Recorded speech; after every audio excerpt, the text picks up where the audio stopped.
If you live in Michigan, it's always hunting season somewhere, at least for some particular species. We're coming to you today from the Grand Rapids Public Museum in downtown Grand Rapids. Hello and thanks for joining us. I'm Laurel Hess and this is Comcast Newsmakers. Joining me now is a wildlife biologist from the Michigan Department of Natural Resources, Steve Chadwick. Thank you so much for joining us today. Thank you for having me. Hunting a huge part of Michigan outdoors and living, and if you lived here, there's always a beginning and an end to some sort of creature that's allowed to be hunted. But for the first time ever in Michigan's history, there is a hunting season this year for wolves. That's correct.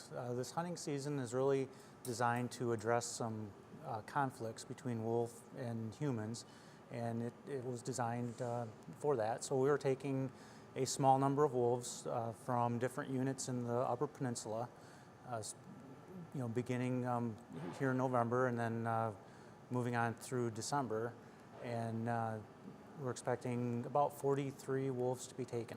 So that sounds like an awfully small amount. How would somebody go about applying, showing their interest in being able to be able to take one of those wolves? All right, so we had a limited sale on September 28th is when they went on sale for 1,200 tags, and those were sold out within about a week. So those that were lucky enough to get a tag will be able to participate in this hunt coming up.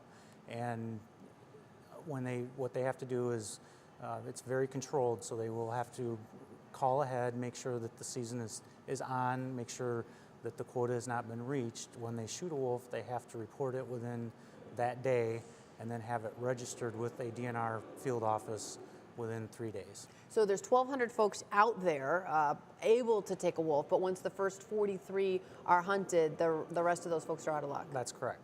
They will need to check in every day before they go out to make sure that the quota has not been reached. And once it's been reached, the season closes. And then the idea is hopefully there won't be these nuisance wolves bothering folks in the Upper Peninsula. And then will they be able to use the fur or the resources of the wolf in some way as well? Yeah, so the idea is to reduce human conflict with wolves, and that's why we targeted only 3 areas in the Upper Peninsula and a very small number. And the uses for wolf, it's mostly a fur-bearing species, and it will probably be more like a trophy in Michigan for this season.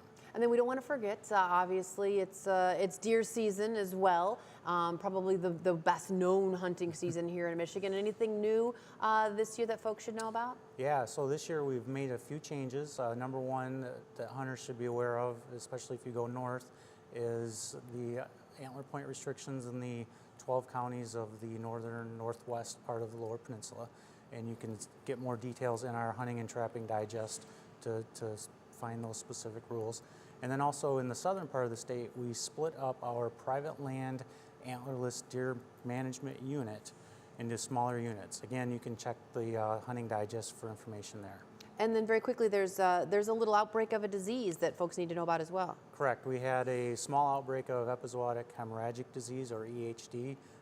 Last year we had our largest ever outbreak, and this year's outbreak is much more contained and more what we would normally expect. That's good. So able to get it under control rather than see it get larger, which is always a good thing. All right. Thank you so much for joining us today. Thank you. For more information on today's topic, you can visit michigan.gov/DNR. Today's Comcast Newsmaker was Steve Chadwick, a wildlife biologist from the Michigan Department of Natural Resources.